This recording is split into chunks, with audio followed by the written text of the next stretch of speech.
All right, welcome in. I'm John Gonzalez. Ashley Nicole Moss is here. Bill Reiter is here. Gang, we have a lot to talk about. Not all of it is positive. I wanted to start with all-star reserves because I thought that would be fun. I would even start with the Knicks. Ashley was busting my chops on our text chain about how I think the Knicks are fun. But I lost out to you two because you guys want to talk about the storm cloud that is Joel Embiid's knee. So that's where we're going to begin. I don't think I voted for that.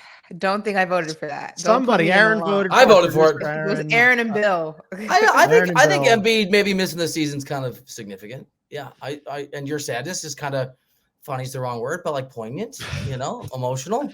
I'm glad that I think schadenfreude is the word that you're looking for. But sure. I'm glad that I could provide that service for you. All right. So Joel Embiid injured meniscus in his left knee. Bill, what are you hearing? It looks like they could go any number of different ways on this, but they're going to wait a couple days, maybe even a week through the All-Star break to figure out what the next step is. It has been a confusing process trying to get information. Normally, when these things happen, you either get silence from folks. That happens, especially when they're frustrated, or you get pretty clear answers. Yesterday, there was messaging coming out of the Sixers that it was a torn meniscus. That obviously is highly problematic if that were the case. And then Woj tweeted that it was actually an injury. And I don't know if you guys noticed, he kept using the term injury, not tear. And so I think Shams, me, a bunch of folks were clearly following up. And what came back was some bizarro, it's an injury and we definitely think it's a problem. We're going to know more later. So there's a lot of that I don't know. And I think we don't know.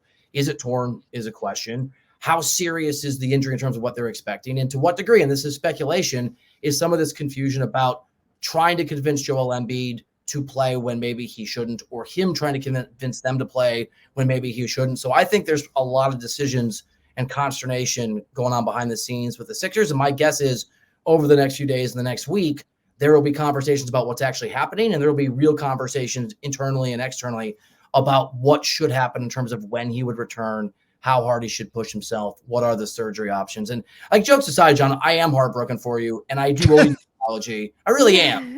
Because actually, if you want to apologize to me too, both of you. What am I apologizing for? No, because you guys said that I should believe in this team, and I said, something always comes up. You know what, John? Some may say your lack of belief might have caused this to happen. If you manifested positive energy, John, perhaps we would not be having this conversation. So maybe your negativity went ahead and trickled down to the team. So maybe you should be doing some self-reflecting. I'm just saying. This is new breaking news. Sources close to the show tell me John actually caused Embiid's injury. And but no, seriously, dude, like I am sorry because obviously you guys go from a contender to a giant question mark. I'm trying not to laugh during a serious conversation about me being responsible for this, but it's not surprising, right? I mean, like, look at his injury history. Like I'm not going to rattle them all off, but like starting from his rookie year that he missed because of his right foot injury, and he had a torn meniscus already and sore this and broken that. And like the guy,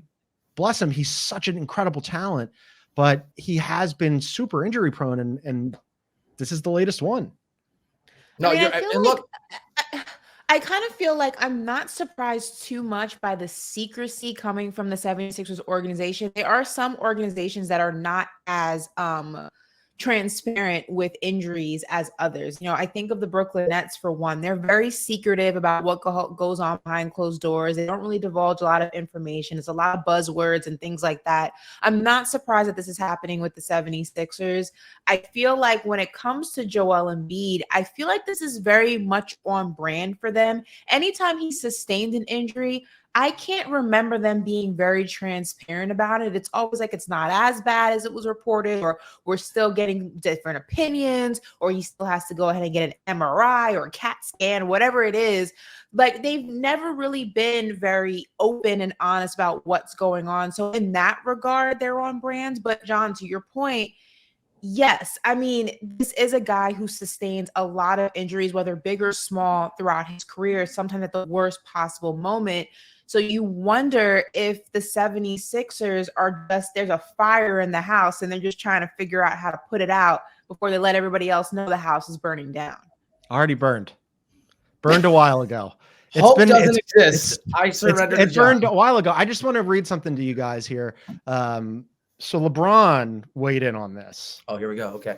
he tweeted this out right before we started the show, and I immediately was like, people, "Oh, John. cannot wait to read this to Ashley and Bill and our producer Aaron." Don't put Ashley in here. Ashley does Hold not. on. Hurt people, John. Here we go. He said, "Where are all the media outlets, TV media personalities, hot takes that talk so much, I'm going to use the word trash, about Joel Embiid missing those games when he knew what he was dealing with?" I'm old enough to remember last week on this show when you two and our producer Aaron, or at least in our text messages, was giving Embiid heat for ducking Joker in Denver. You guys were like, "Oh, historically." First of all, it wasn't last week. It was a couple days ago. Second of all, time flies. Apologize to me, to Second Embiid. Of all, and like, I'll let Bill take it from here, but like, in fairness, I did say give him a break this time because he was hurt, but it's a very strange coincidence going back to 2019 that he's never played in Denver. I will give him a pass this time around. But come on, it's a little odd. 2019, that's a very strong coincidence. That's all I got on it. That's all I have. We're never too old for career advice. I'm going to give John some, even though he doesn't need it. But having covered LeBron, if you are on LeBron's side when he is trying to be the steward and the sage of self-awareness, run for cover. And I don't need LeBron James lecturing me or anybody else or Ashley about self-awareness. No, I mean, come doesn't on, mean he's wrong. Give me a break. No, is that a shot fired, Bill? And I'll say, I like LeBron, but that's true. And I'll say this too, just like I don't think, John, you're responsible for Embiid's injuries. I don't think Embiid deciding to play against Denver 2 years ago would have somehow made him get injured in this particular moment this week. So the idea that him ducking Joker, which he's done, he won't play Joker in Denver. Like, that's a real thing. The idea that like we should walk back in a pop. I mean, no, bro. Like, two things mutual at once. He avoided Jokic. I think he was referring to the conversation. But I think he was referring to the conversations about like this moment in time, not like throughout the trajectory, but like you and I seeded this game. All right, maybe this game he's hurt, but that doesn't mean he was hurt the other game. But you're right. Like, I was highly skeptical he was injured. In general, I thought he was load managing, and I don't really have an issue with it because this is what guys do. I do feel bad that when he hobbled out there before the injury against the Warriors, I was like, oh. But there is a conversation to have here, and I think that this is what LeBron was getting at, that there was this like external pressure, some of it linked to the 65 game threshold that we've talked about a lot, right? Where like, hey, if you don't get to 65, you're not going to be eligible for awards. And then the conversation that we've had where, Ashley and Bill will go, oh, it's coincidental he hasn't played in Denver. And it is coincidental, but there was this swell of whispering, poking, prodding at Embiid for why isn't he out there? It's a big game. It's a national TV game. He's ducking Joker. Then he doesn't play in Portland. Then he has another big game against Golden State that he clearly should not have played in, that he plays 30 minutes in, and that leads to this latest injury. So that's what I think LeBron was getting at, and I think it's completely valid.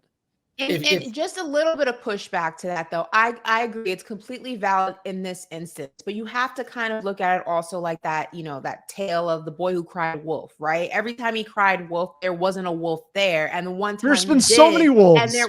But what I'm saying is when it comes to the Jokic Embiid situation, there's been a lot of times that there hasn't really been something he couldn't play through or even anything wrong, and he just doesn't play. So in the instance where this time he's obviously very much hurt, you saw it in the Warriors game, he couldn't even take a deep breath. He was laboring 5 minutes into the first quarter. Obviously something's very wrong, but you also have to understand the level of, skepticism when it comes to him not playing against Jokic once again in Denver, when that has been the pattern since 2019. I just think that there's two sides to the conversation. That's all. All right. I'm not trying to be nicer because there is a Sixers jersey for those of you that are listening behind John, and there's a Sixers logo in his heart. And I do want to be sensitive. I do want to be sensitive to that. I just mean like this is personal for you, and I get it. However, if Joel Embiid was really bullied onto a late night game, the TNT game, because people like Ash and I and other folks were questioning his toughness, he needs to get mentally tougher. And that organization needs to be better run because, look, there's going to be criticism. The higher you go, the brighter your star, ask LeBron James, the more people are going to criticize you. You don't have to like it. You can do what you want to do. But if he's hurt and he's out there, I mean, the idea that we put him on the floor, give me a break. I mean, let's talk about Nick Nurse pretending this was some sort of different injury. And let's talk about the Sixers feeling Ash, congrats to your Knicks, maybe more pressure than they should be in January or February, and trying to win games that maybe aren't significant when you weigh it against the risk of Embiid being out there. There's some blame to be laid at Nick Nurse's feet for this, no doubt about it. I just think, like, Ashley, when you're talking about the boy who cried wolf, this dude's injury history is longer than a CVS receipt. It's like the Dead Sea Scrolls. It just goes on and on and on. So like if the Wolves are his injury and he's had a zillion of them. So like when I see them hold him out, I'm like, yeah, good. I mean, like, the guy falls to the floor like Humpty Dumpty every time he goes to the basket. It's brutal. So, you know, I'm with Bill on this one point, which is like, what is Nick Nurse and the medical staff doing? Like, why are they letting him protect your guy? And actually, you're talking about him not even being able to breathe, let alone like being able to load up and try to dunk. Like, what are you doing when you see him try to load up and dunk and he falls to the floor and then you still keep him out there for 30 minutes? That's madness. Yeah. By the way, on the boy who cried wolf, maybe it's a boy who cries wolf, but when sometimes also getting mauled by wolves. Like, it can be, it's kind of because he does cry. He's the boy who cries wolf, but then sometimes he's just getting mauled in the forest. So it's hard to know with Embiid, right? It's hard to know, which is why, to your point, the medical staff and the coaching staff got to protect him from himself. They have a big decision here. This is true. And we spoke about this with Avery. Like, sometimes you have to protect a player from themselves, because a competitor is going to want to compete regardless of whether or not he's in a position to compete. And I think that's where the 76ers organization failed Joel Embiid. If they knew what was going on with him, which I'm sure that they did, unless it just sprung on them, which would be a totally different conversation, they should have stopped him from playing that Warriors game, nationally televised or not. It should not have happened. So there's blame to go around, not just looking at Joel Embiid and, you know, maybe pushing himself more than he should have. That's what an athlete's going to do. The 76ers should have stopped him from stepping foot on that court. And now it's those same people that are in charge of deciding what happens next, right? Because this is a big, big decision. I mean, there's basically 3 paths that they can go here. There's the rest, see how you're doing, and then try to get back out there and play on it situation. There's 2 different surgeries. One, I'm going to butcher how you pronounce this, but it's a meniscectomy, like a meniscusectomy. So you could potentially come back from that in like a month or 2. And then there's the full repair, which means it's a shutdown for the rest of the season. So, and like, I don't know what treatment plan they'll end up on. None of us are doctors, but you know, if they try to do the rest and play through a thing, that gives me like super pause. Bill, have you heard anything about this? Yeah, I just have a quick thought and I want to hear what you guys think, because, and I don't want to overstate this. I'm not saying that Embiid's going to leave the Sixers, but entering this year, changing coaches, moving on to Nurse, when Harden was doing his dramatic, like, I'm gone now thing, there were absolute concerns and pressures in that organization. Daryl Morey runs basketball ops all the way down, that they had better figure it out and it better work, because they worry about Embiid going somewhere else. They worry about Embiid being a Knick. They worry about this sort of pattern around the NBA of guys getting frustrated and just one-day contract or no contract saying, the hell with it, I want to go somewhere else. So I think it's an interesting point of context to what you said, John, is not that the Sixers would operate against Embiid's best sort of interest long-term consciously, but they have diverging goals potentially, because the Sixers aren't just like, good now. It's, hey, if we're worried he's going to leave, or if we don't do well because he's sidelined and he leaves, maybe that pressures. So I also wonder if there's going to be, Embiid's going to have to look out for himself here, because this is a Sixers organization that is feeling a lot of heat to be successful for their own jobs. And I think they believe potentially their ability to keep Embiid long-term. Well, I mean, diving into that a little bit, just playing devil's advocate in this situation. Yes, I agree with everything that you're saying, but also let's look at that from an aspect of an organization elsewhere. Like, you see how frequently Joel Embiid gets injured. You see how it happens at sometimes the worst possible moment in the season. Are you even a team that maybe a few years ago would have traded the house for a player like Joel Embiid, or Joel Embiid specifically in this situation? Are you now looking at it through, you know, the rose-colored glasses off and seeing it for actually what it is, that he's a really, really great player when he's available, but that availability is starting to dwindle. And what do they say in the NBA? Your best asset is your availability. And Joel Embiid has taken a hit season after season. So while, yes, he's an asset, Are you as interested as you once were once upon a time? I don't know at this point. I think That's where I would be on the line a little bit. It's really smart. It's a good concern. It only takes one There are GMs who would go get him. I mean, we'll have to see what happens here, right? But I think there's still so much value. But is he going to a contender? It's the same reason Philly got him. Would a contender go after him, though? I mean, I think it's more. It's interesting, right? The Knicks would have a year ago. I don't think that's as necessary now. This is my point. But like if he's not going to Cleveland. But if you're he's not going to Oklahoma City. But there are teams I think that are on the verge a little bit. And by the way, this is how Embiid became a Sixer. He fell to 3 in that draft coming out of Kansas when he was clearly a generational talent because his injury issues went all the way back to college and there were concerns. So someone I think would just say it's worth the risk.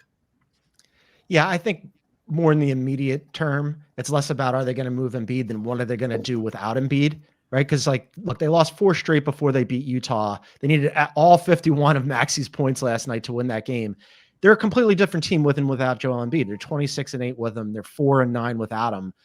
My question for you guys is what would you, let's just say they're not going to have Embiid for a while, potentially for the rest of the season. What do you do at the deadline? Are you trying to keep the team afloat in case he comes back? Or are you just going to sit on your assets? They have projected to have $55 million in cap space during the offseason. They could have as many as 3 picks to move in during the offseason they have 3 picks to move now.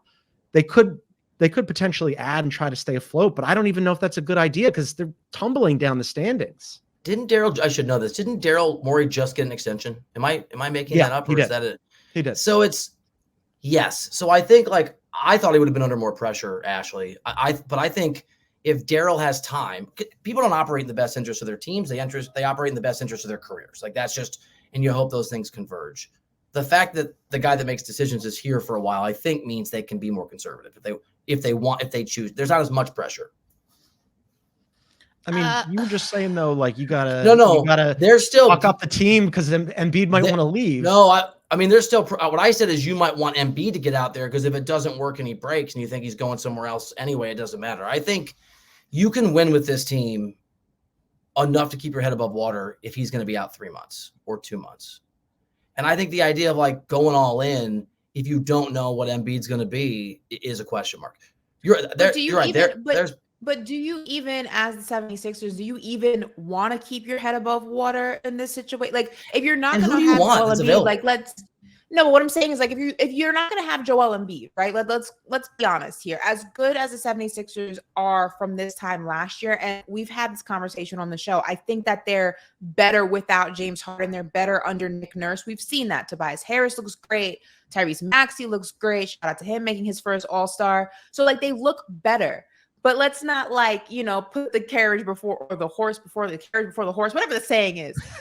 You still need Joel Embiid if you're going to go ahead and go the distance. So keeping your head above water is great, but the end result's going to be the same. It's going to be a lot of nothing if you don't have Joel Embiid on the floor. It's not like LeBron James is available, right? So to replace a Joel Embiid for whatever that price is, and the market is asking a lot for even guys you can't. So you can't replace him.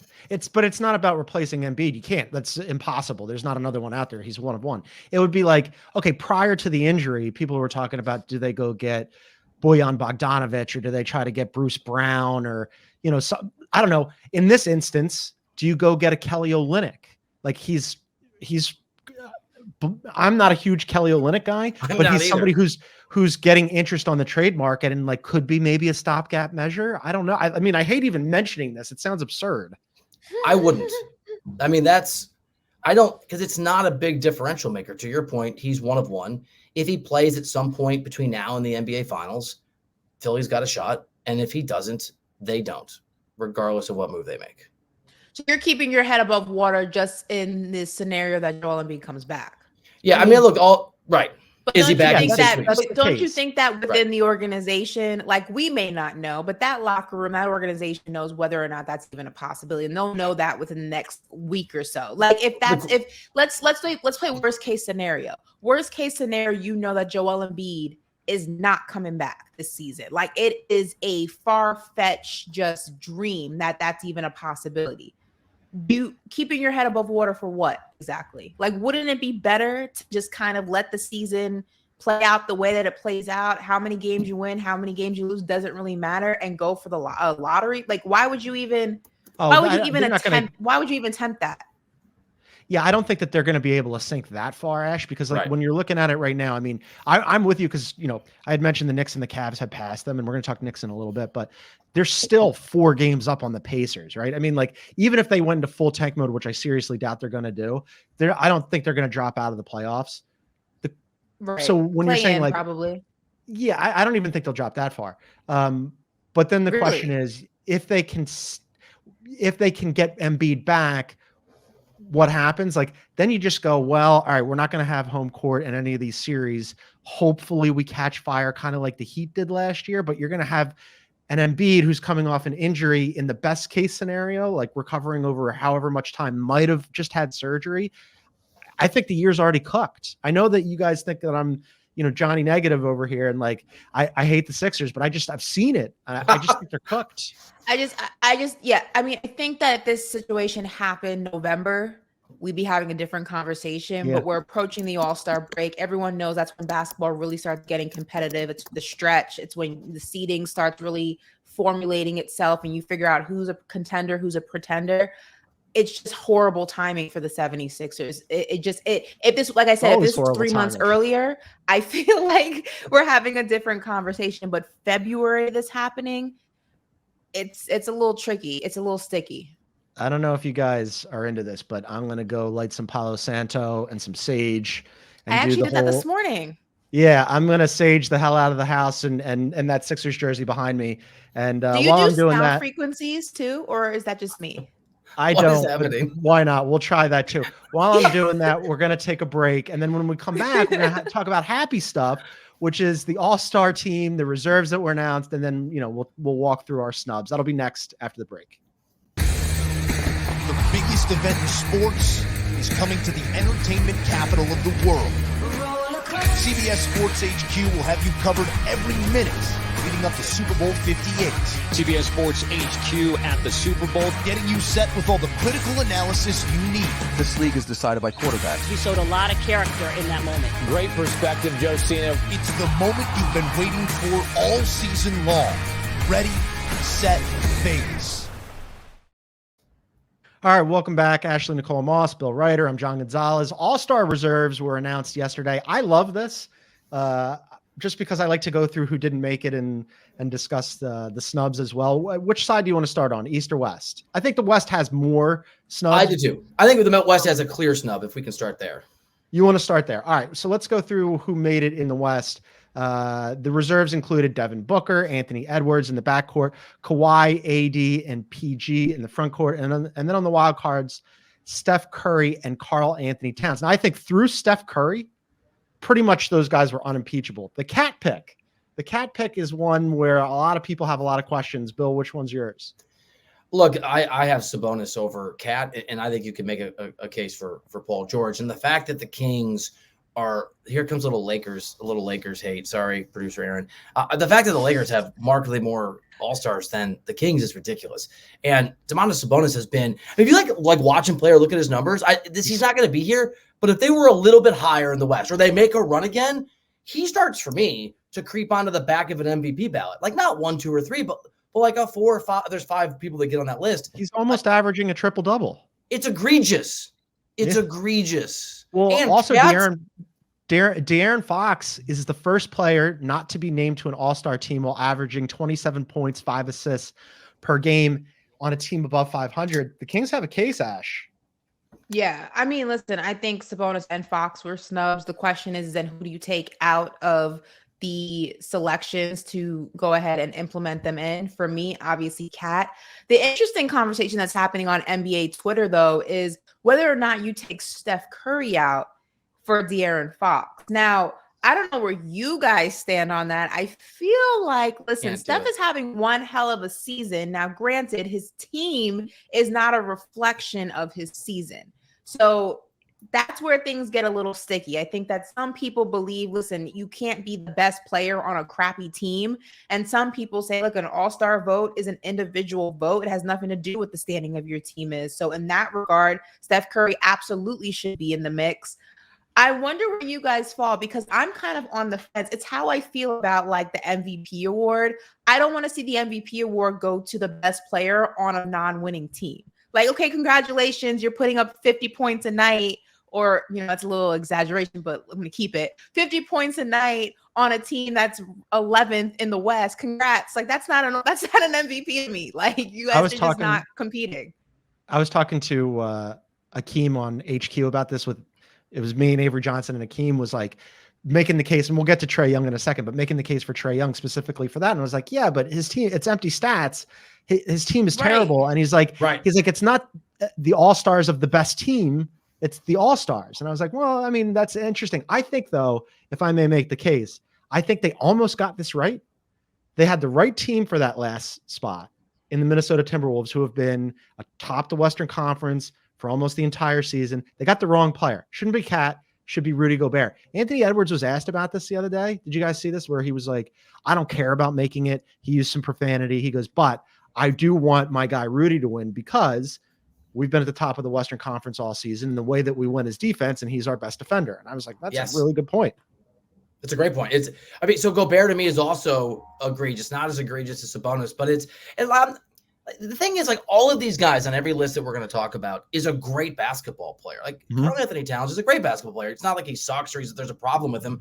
I just don't think his star was as shiny, as all encompassing as the guys we're talking about. I really just wish, like, and maybe I'm about to be negative when I talk about this, but okay, fine, I'll do that. Get there. I really wish that we would stop putting like this like mathematical, scientific, just like method behind all-star voting. It's not that deep. Most people don't treat it that deep. It's like you vote for your favorite guy, you continue to vote for him. His stats don't really matter. His team standing doesn't really matter. Like it doesn't matter. Like I know that for some people, it's like you get out the calculator, you start doing averages. Like I get it. I love those people. That's amazing. Totally Rain Man, the whole all-star voting. I'm here for it. But for most people, it's like you like Steph Curry, you vote Steph Curry. You like LeBron, you vote LeBron. Like all the math and all the standings and the defensive rating and it doesn't matter. Like it doesn't. So like when we talk about snubs, yeah, we can do it, but it's like that much thought did not go into this process. I promise you, it didn't. I'm with Ashley on most of it. I'll say this. I like the beautiful mind component because I actually think, and now we're going to hit the East too. I got an advocate. I think they got it right. I mean, this is the thing. Like, here's what I'm not supposed to say, but I think the All-Star game is stupid. I don't think it's entertaining. I don't think it's interesting. I've had to cover these things. Get your credentials revoked. I don't have a credential because thank God CBS doesn't want me to go this year. So, but like this year at least, right? It feels like when you look at the list, they got it almost perfectly right. And if you're only quibbling with one or two on the margins, that's this process of half fan vote, half players, half media.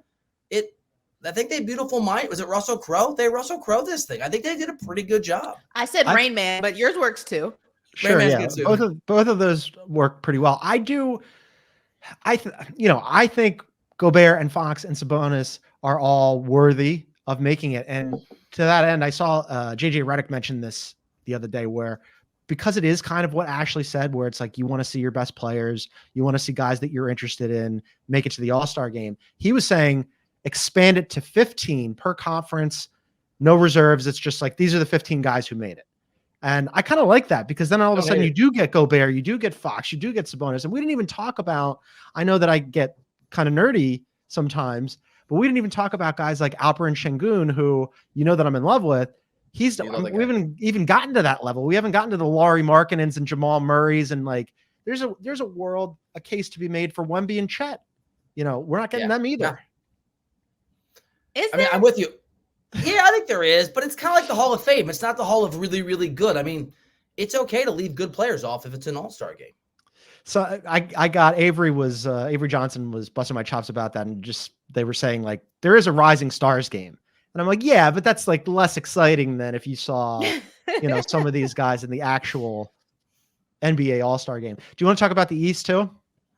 Sure. Let's talk about the East too. I love it. All right. So in the Eastern Conference, Donovan Mitchell and Jalen Brunson. Congrats to Jalen Brunson. We're going to talk about the Knicks in a little bit. That's his first All-Star nod. He went for 40 right afterwards, started crying. It was amazing. My guy, Jalen Brunson. We'll get to that. Yeah. Front court, The front court picks were Jaylen Brown, Bam Adebayo, and Julius Randle. And then the wild cards were Tyrese Maxey and Paolo Banchero. I like that they put Paolo Banchero in there. Some people, their mileage may vary on that. Snubs included Kristaps Porzingis, Trae Young, Derek White. What'd you think about Banchero? Would you swap him out for anybody? So I don't have anything interesting to say on the East because I think it's exactly how it should have gone. And I know there's a case for Trae Young, but John, I think you already made the point, empty calories. And I think KP is interesting, but again, like different different day. But is he the third or fourth most important player of the team? He's a great player, but it's just, he's been the second best player this season. He is, but I'm not sure he's the most important player on that team. Like maybe he is. Yeah, maybe he is. I got no issue with it. Again, people you could put on. I actually think the Eastern Conference list, Ash, is pretty spot on for me.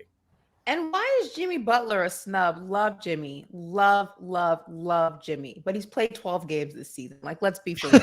Like, he plays, he doesn't play for a month. He comes back, he doesn't play again. Like, stop it. Like, I get it. This is my point. There's not much thought that goes into it because for Jimmy Butler to be a snub, knowing he's played maybe the equivalency of a month so far this season is absolutely insane. So I don't have any issues with the East either. Obviously, I'm very excited to have my guys in there, Jalen Brunson, Julius Randle, who obviously is not going to be playing, but it's a good time for the Knicks. If you guys know, it's the first time 2 Knicks have been voted into the All-Star game since Tyson Chandler and Carmelo Anthony. So it's been a decade since that has happened. What a season so it's cool. It's a cool time for the Knicks, the New York Knicks. I love this. I put Jimmy on the snub list just because I saw like a bunch of other like prominent media members talking about him being a snub. I'm with you, Ashley. Like he's been more of a standout. Like I would say 3 of the last 4 postseasons, he's probably been the best player in the Eastern Conference. But this isn't that award, right? This is how have you been doing during the regular season so far? And he really hasn't been around. But you're going to have to. And he doesn't care. He doesn't care. Yeah. You bring up an interesting point. You got to replace Julius Randle and Joel Embiid. So we need 2 more guys. Pick 2 more guys. For me, I think Kristaps Porzingis is like an automatic. And then I'm not going Trae Young again. I hate this. I'm going another Celtic. I think it's Derek White. He's been so instrumental to that team. He's so underrated. He can play so many different positions and do so many different things for you on a given night. And he's like a dog defender. He doesn't get enough credit. I don't want to do 2 Celtics, but I would do 2 Celtics. It's 3 Celtics in the All-Star. Is that what? No, I'm sorry. 4. It would be 4 total, but I'd add 2 more in place of Julius Randle and Joel Embiid. So 4 total. That's sick, John. Yeah, 4 is a lot. I don't like I'm probably look Trae Young. Nobody likes Trae Young in his locker room, and they're not winning. Everything's sad. Allegedly. Let's throw him. Okay, or reportedly. Either way, like let's throw him an All-Star bone. I mean, the Celtics they're fine. I'll go very like sort of don't care. You got my vote, Trae. You got my little vote. It's probably going to be Trae. I mean, I just want to be clear about that. It's almost certainly going to be Trae. I would go a different way. I can't have 4 Boston Celtics in the All-Star game. That's insane. I'm sorry, John. You guys are aligned on this. I can't bring myself to do that. So I got to go Trae Young, and I'll go Porzingis. He was once a Knick, so I'm okay with that. But 4 is a little insane for me. 3 is my max. 4 is a lot. I understand why you're doing that. And you mentioned your New York Knicks who just keep winning.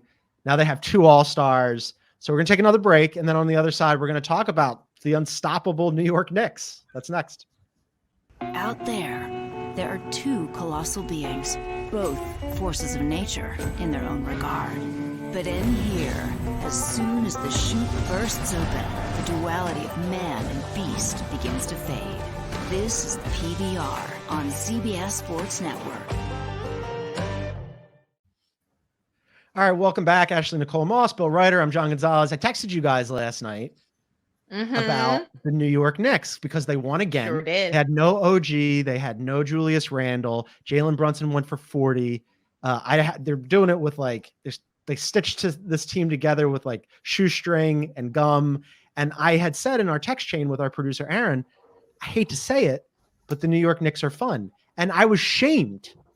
The Philadelphian standing up for the New York Knicks, I was shamed by our producer Aaron, who says that they're not fun, despite the fact that they haven't lost since last season. I think this is hard for me, Ash, because I never doubted the Knicks, so I don't really know where to Yeah. I was I'm wrong. sure. I was totally wrong. Sure. I'm with John. They're fun. The floor is yours, Ashley. They are really, really good. Crow a little bit. Yeah. Listen, I don't have too much bragging. I let the record speak for itself. You know my favorite saying, you are what your record says you are. But I just think that, listen, it's very impressive. Obviously, Mitchell Robinson's been out the entire season, basically. You have Julius Randle. He's going to be evaluated in 2 to 4 weeks, they said, or 2 to 3 weeks. So he's a big piece that's missing right now. But I just think that the way that the Knicks are, overcompensating for 2 major losses in their rotation, in their roster, is just a sight to behold. I mean, they just look really, really good. If you watch that Pacers game last night, they were trailing most of that game. Third quarter is when everything shifted. Jalen Brunson caught fire. But again, we spoke about this when Avery was on the show. It's not just Jalen Brunson. It's a team as the whole. There's a lot of team chemistry that a lot of Knicks fans, myself included, were fiending for in past seasons. That ball is constantly moving.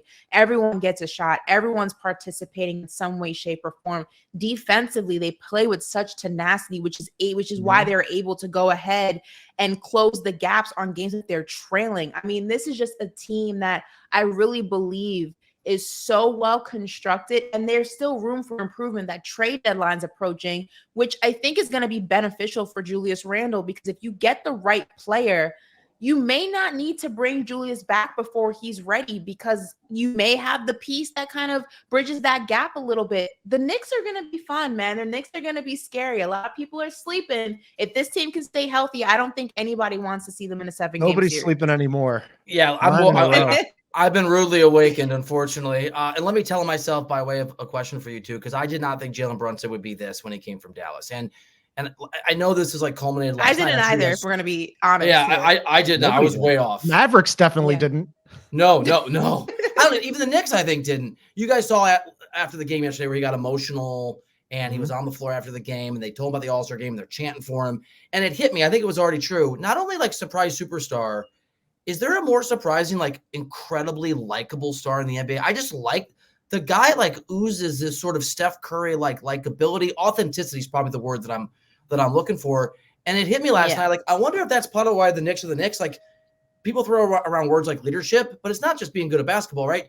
Is this guy like a secret leadership likability weapon? Is that part of what's going on? For sure. Seriously. I mean, listen, even if you listen to that interview, like, he gets emotional. He doesn't really want to talk about himself, but he lights up when he talks about his guys.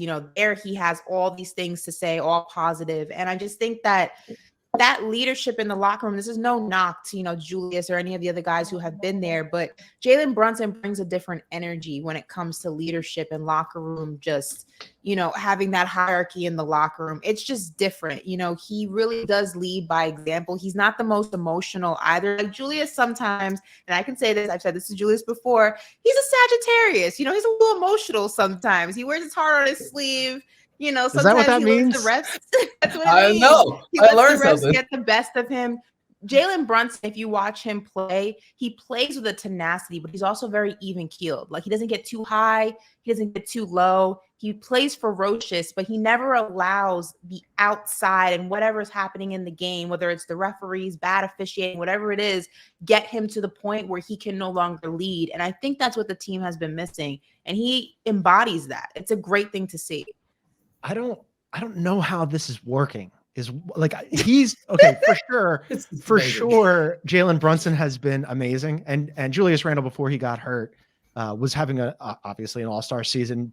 He's going to be reevaluated in 2 to 3 weeks, and shoulder injuries can be tricky, but that's probably the best case scenario for them. But as I texted to you guys last night in our very fun text chain that Ashley then turned into a Twitter post to expose me as a Sixers fan who's like into the Knicks this year, but they're somehow winning without OG, without Julius Randle. They're starting 3 Villanova Wildcats, 2 of whom are Dante DiVincenzo and Josh Hart. They've got Hartenstein instead of Mitchell Robinson. Archie Diacono is on the bench. They brought back Taj Gibson. It's such a quintessential Knicks Tibbs team that normally I'd be like, there's no way this thing could work. But it's so working. It's like super working. It's kind of scary. I don't know how to do it. it's likable and fun. No offense, Ash. I don't liking the Knicks this much, but I No. really do. Like I like I like like Jalen the fact Brunson. that you guys I are like them. struggling to like the Knicks. This is very enjoyable for me. In But fairness, you know they what, were though? not likable for a long time, but they are now. Much to your point, though, John, of how it's not, you don't know how it's working. I think everything you said is the reason that it's working. I mean, you have the Villanova connection. Those guys know each other in some way, shape, or form.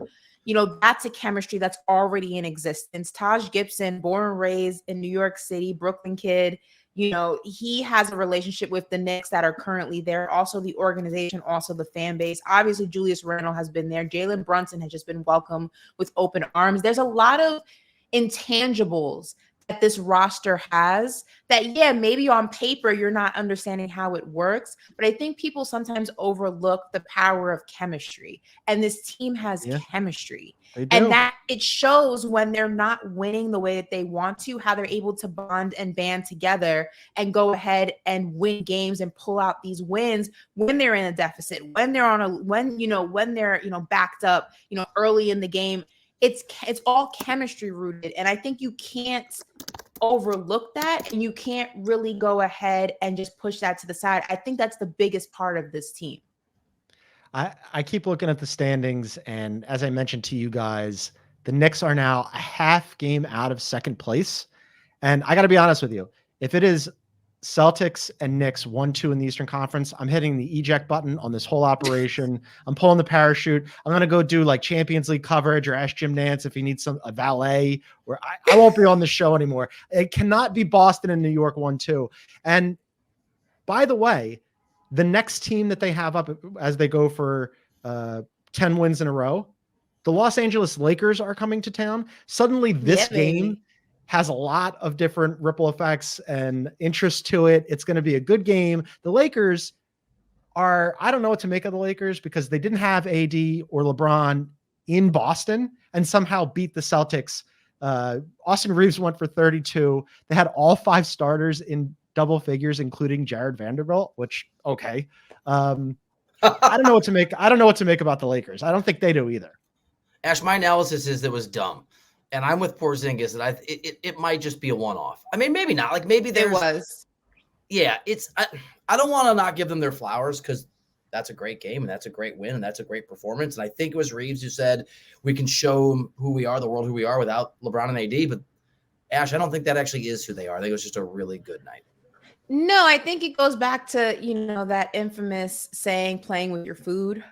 I think that's a little bit what the Celtics did. Maybe they didn't take this game as seriously because LeBron wasn't going to be there. AD wasn't going to be there. Thought it was going to be a cakewalk. And, they played with their food a little bit too much. And then it got to the point where they couldn't go ahead and recook it, kind of thing.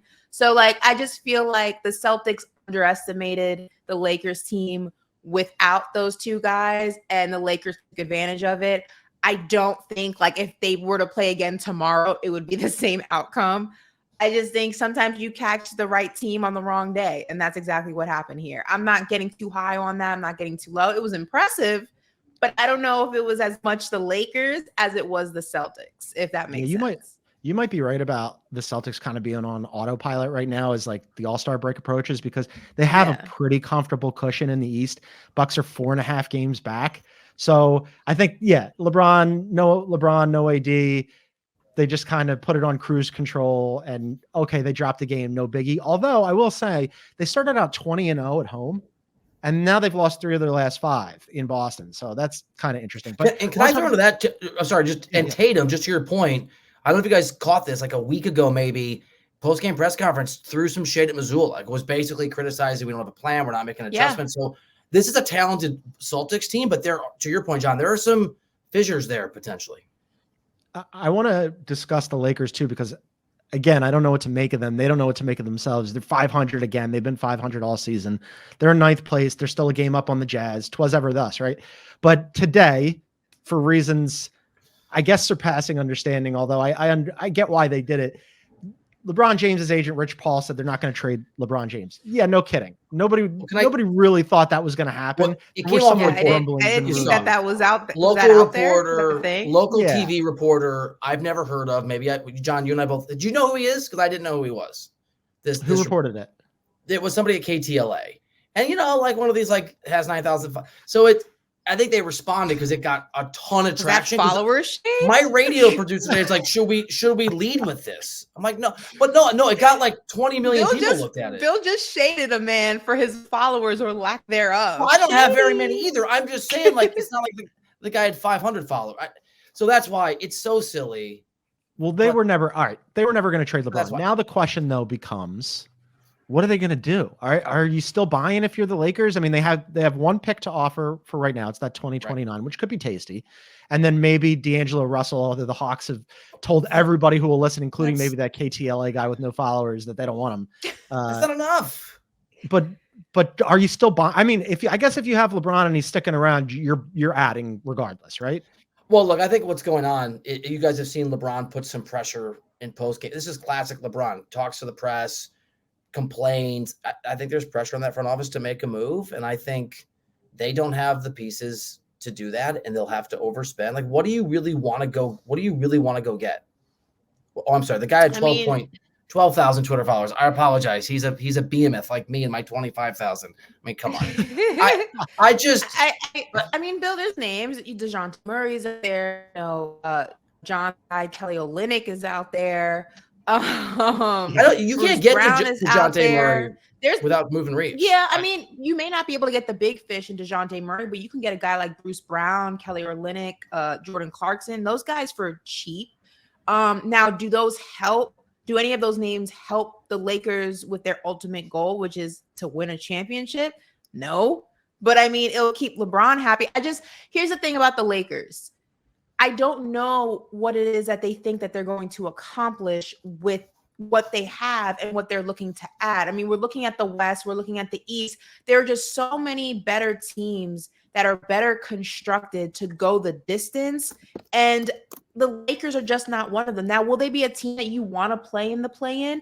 Maybe not, because they sometimes get hot at the right time and, pull the upset. We've seen that before. So yeah, I'll give them credit for that. But if we're talking the ultimate goal, I just don't know how realistic that is for the Lakers as currently constructed. So I don't know what it is LeBron would want. Like, you can't pull a miracle out of a hat. Yeah, probably not realistic, right? I mean, like, for the DeJounte Murray trade combo, there is that trade out there that some people have bandied about from the trade machine, where it's you rope in a third team and D'Angelo gets rerouted back to Brooklyn because now he only plays for teams that he previously played for. And then they'd send Spencer Dinwiddie to Atlanta with that first round pick. But if you're Atlanta, do you like Spencer Dinwiddie better than D'Angelo Russell? I don't think so. I don't think that's you want Austin Reeves. There. I mean, but they're not going to give up Austin Reeves. So that which is why no trade is going to happen. That's impactful. Well, I don't think Austin Reeves should be untouchable, but I want to go back to Ashley's point, like the ultimate goal, like what's the ceiling for this team? Can this team do anything when your third best option is Austin Reeves? Well, so to Ashley's point, I don't think they're going to do anything regardless of what they do, but in theory, you can do everything if AD and LeBron go crazy for 16 games, or maybe it's 17 or 18 with the plan in the postseason. So yes, but it's highly unlikely, and I don't think it matters who they add. That's putting a lot. This is what I hate about the Lakers and their fans sometimes is like, we just need, if LeBron drops 35, LeBron's 50 years old. Like, you guys are asking a lot of this man to go into the playoffs and give you what you need every single night. You're asking a lot of Anthony Davis, who, again, not knocking him because he's been playing great so far this season, but we know what can happen with AD will happen at some point. Like, there's so much stock in two guys who, for two different reasons, you can't put that much stock in, and you're expecting a miracle to happen. It just doesn't make sense. I don't think anybody's expecting it. I don't know. Laker fans are. Well, I don't know. I mean, I don't want to speak for all Lakers fans. John, you live there too. I don't get a rousing sense of optimism and hope from the Lakers fans I talk to. It's more just like, maybe. I just want to flag that I think it's interesting that Ashley would besmirch Lakers fans when aren't all Lakers fans Cowboys fans? Are they? I'm making a joke because you're a Cowboys fan. I am a Cowboys fan, but I didn't. Cowboys fans are Lakers fans, are Yankees fans. Cowboys dynasty. Yeah. Yeah. It's okay. I got it. Thank you, Bill. I'm not discussing the Cowboys until September anyway, so. Yeah. Same. Somebody tried to get me to talk about the Eagles last night, and I was like, nope, not doing that. So as I mentioned, Knicks, Lakers on Saturday. As you know, longtime Knicks fan John Gonzalez excited for that game. I can't wait to watch that. It's going to be fun. All right. You guys want to wrap up with fast break? Yeah. Can I do one real quick? Can I start with one real quick? Yeah. Can I do one? Will Doc Rivers ever win a game as the head coach of the Milwaukee Bucks? Jesus Christmas. I forgot to mention this to you guys. There's a scenario with the All-Star game where Doc is the Eastern Conference coach. Yeah. And hasn't won. Missoula can't do it again. How amazing would that be? I actually hope that happens because I hope they lose their first 5 and it happens. It would be such high comedy. All right, we had a trade. Guys, I just realized we didn't discuss the 65 game threshold. We have to save that for the next show. Let's do it. John tried to finesse us. He thought we were going to forget, but we didn't forget, Bill. You didn't do it, John. You were like, oh, it's 65 games. Also, we discussed it during the Embiid conversation. No, we didn't. We definitely did. No, we didn't. All right. Well, I must have blacked out during that. All right. We had a trade. The Grizzlies get Victor Oladipo and 3 second-round picks. The Rockets get Steven Adams for next year. Neither of these guys are playing this year. Helps the Grizz duck under the tax bill. Do we care about this one? I mean, it's sad to see Steven Adams leave, but yeah, maybe next year I'll care. See how it impacts Memphis. Right now, I don't care. I mean, but Steven Adams, I like him. I like him. So, I'm used to seeing him in a Grizzlies jersey. So it'll be different to see him suit up for a different team when he does suit up. But other than that, I mean, no John Morant. I don't care about John Morant's not playing. I'm going to be honest. The Rockets were looking for somebody to bolster that front line behind Alperen Şengün. I don't know if you guys have heard me mention Alperen before. But pretty good. But now he has a little help with Steven Adams. You say his name like George W. Bush did in that SNL skit where he pronounced it. You're very proud. I like it. That's his name, Alperen Şengün. I can't. Let's do another one here. Dame, he was back in Portland. They lost. The Bucks lost at Portland, but he said he sees himself ending his career in Portland. Do you like a homecoming for him eventually? So on a 1-day contract. Got it. Okay. I mean, maybe he plays another. Iverson went back for a couple games more than.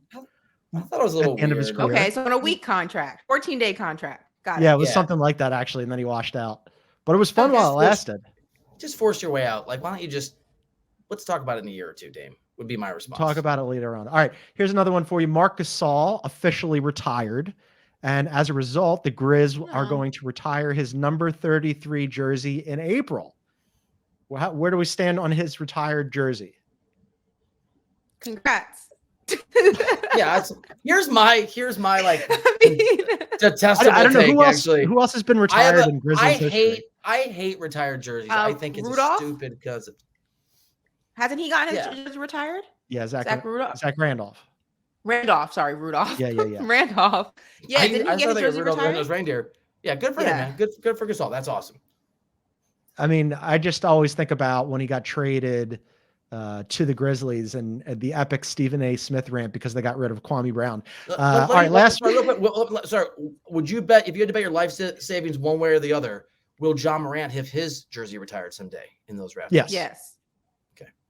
I mean, that's not a lot of money for me to bet my life savings, but yes, I would wager that and double it happily. All right, last one for you. Ben Simmons, he came back. He played great in 18 minutes. He almost had a triple-double. Now he's day-to-day with knee swelling. Ashley blames me for this as well. Evidently, I have that too? voodoo. I put the negative juju on Embiid and Ben Simmons. What's your side? Actually, no, I did blame him for it. But Jack Vaughn spoke to the media today. He says that Ben Simmons should be available Saturday to play against your Philadelphia 76ers. So it's a homecoming for him. Listen, it's unfortunate. He took, they say, a wonky kind of fall late in the fourth quarter, and that's what caused the knee swelling. He's been dealing with that, I feel like, last season when he had to constantly get his knee drained and things like that. So hopefully, the Nets say that they're optimistic that it's not going to be the same scenario. So hopefully we see him out on the court consistently from this point forward. Do you think the Nets PR staff, when it comes to what's up with Simmons, just cut and paste from all the times this has happened in the last 2 or 3 years? I mean, I want the guy to play, but we literally just had this conversation, and it took 30 seconds for him to be hurt again, or at least to be problematic, potentially hurt. All of the always injured players trace back to the Sixers. It's like It's also on you. Common through line. Fix your world. Stop hurting I guys. mean, but like realistically speaking, he did look good, as we said, in his debut after not playing. You know, tweaks and things like that happen. Do you see this being a continuing issue? I feel like maybe this was just a one-off. Maybe I'm just being optimistic. Am I being optimistic? I mean, it's been. I love your somebody on optimism. the I hope show it's should. well-founded. You should be, because I'm not going to be. It's been an issue. It's always something with him, the same way that it's always been something with Embiid. So I'd be surprised if, like, all of a sudden he's playing, I don't know, 70 games a year or something. I just don't see it happening for Ben Simmons. 70? I would take 60? 70. Do you think he plays the rest of the season fully? No. I think there'll be ins and outs. I mean, like, he'll pop in for a Unlikely. game or two. He'll sit for a game or two. I wish him well, though. I hope it works out for him. I hope it works out for Embiid. This was fun, though, gang. We're gonna do more of it next week. There'll be more shows. We've got the trade deadline coming up. Make sure that you guys check us out on Thursday. We'll be back to do that. I'm sure we'll have a Friday show as well. But for now, for Ashley Nicole Moss and Bill Reiter, I'm John Gonzalez. See you next time.